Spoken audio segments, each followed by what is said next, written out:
पाकिस्तान स्थित उच्चायोग ने रक्षा, सैन्य, नौसेना के सलाहकारों को अवांछनीय व्यक्ति घोषित किया, संख्या को 55 से घटाकर 30 किया और सीसीएस ने ये संकल्प लिया कि जहां पर भी ये आतंकवादी छुपे हैं उनको और उनकी ट्रेनिंग करने वाले अड्डों को सेना, पुलिस, सीआरपीएफ, बीएसएफ उचित जवाब देगी।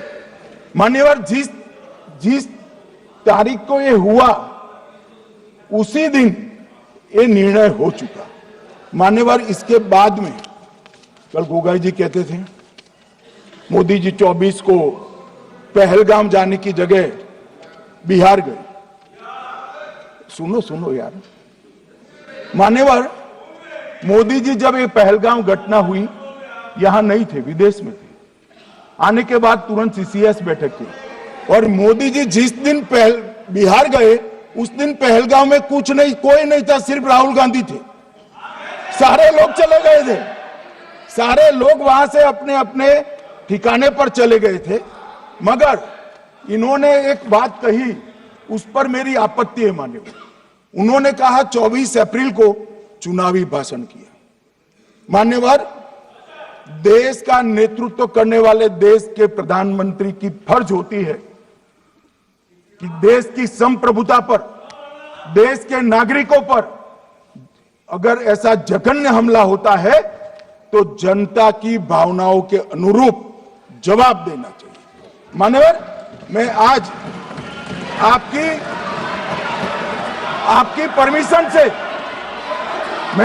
परमिशन से मोदी जी के बिहार भाषण के कुछ अंश पढ़ना चाहता हूं। कोट अनकोट है। 22 अप्रैल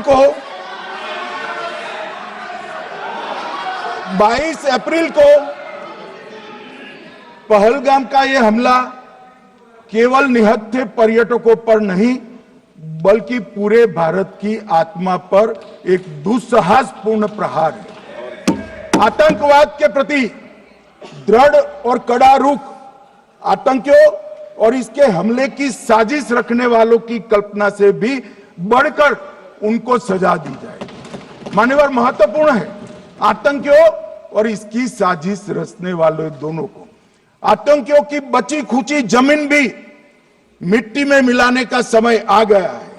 140 करोड़ भारतीय इस बात के लिए एकजुट है कि आतंक के आकाओं की कमर तोड़ दी जाएगी। भारत हरेक आतंकवादी और उनके समर्थकों की पहचान करेगा, उनका पता लगाएगा और उन्हें दंडित करेगा।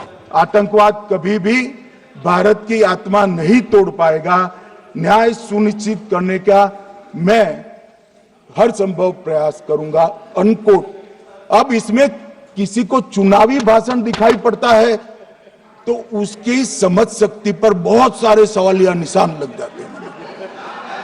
ये चुनावी भाषण नहीं है, आतंकवाद के खिलाफ लड़ने का 140 करोड़ भारतीयों का प्रतिघोष है जो मोदी जी ने वहां दिया।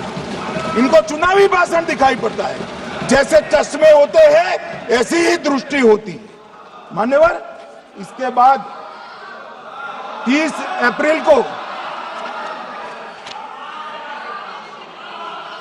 मान्यवर 30 अप्रैल को सीसीएस की बैठक हुई। पहले 23 को हुई थी। उसमें सशस्त्र बलों को पूर्ण ऑपरेशन की फ्रीडम दे दी गई। प्रधानमंत्री मोदी जी ने सीसीएस की उपस्थिति में रक्षा मंत्री, एनएसए और सेनाओं के प्रमुख के साथ बैठकर पूर्ण ऑपरेशनल फ्रीडम देने का काम किया और इसके बाद ये ऑपरेशन सिंदूर हुआ। मान्यवर, ऑपरेशन सिंदूर 7 मई को रात को 1:04 से 1:24 तक चला। उसमें पाकिस्तान के 9 आतंकी ठिकानों को ध्वस्त कर दिया और पूरी दुनिया ने इसके दृश्य देखे। साहब, इससे बड़ा संयमित हमला नहीं हो सकता। आजकल दुनिया में युद्ध चल रहे हैं, हम देख रहे हैं, बच्चे मर रहे हैं, महिलाएं मर रही, निर्दोष मर रहे। हमने 9 आतंकी अड्डों को समाप्त किया, परंतु एक भी सिविलियन नहीं मारा गया, केवल और केवल आतंकी मारे। स्थान थे मरकज सुभान अल्लाह बहावलपुर, मरकज तैयबा मुरीद के, महमूना जाया कैंप सियालकोट, अरे नाम सुनो काम में आएंगे, सरजाल camp Sialkot, Sawai Nala camp Muzaffarabad, Syedna Bilal camp Muzaffarabad, Gulpur camp Kotli, Barnala camp बिंगबर्ग और अब्बास कैंप कोटली। मान्यवर, सर्जिकल स्ट्राइक और एयर स्ट्राइक में हमने पाक ऑक्यूपाई कश्मीर में ही हमला किया, एक प्रकार से भारत के हिस्से पर ही हमला किया। पाक ऑक्यूपाई कश्मीर हमारा ही, तो हमने तो हमारे हिस्से में हमला किया, मगर इस बार 100 किलोमीटर अंदर घुसकर पाकिस्तान की भूमि पर आतंकवादियों को तबाह करने का काम। और मान्यवर, ये आतंकी के ठिकानों पर हमला हुआ, इसमें मारा कौन गया? हाफिज मोहम्मद जमील जैसे मोहम्मद के प्रमुख मौलाना मसूद अजहर के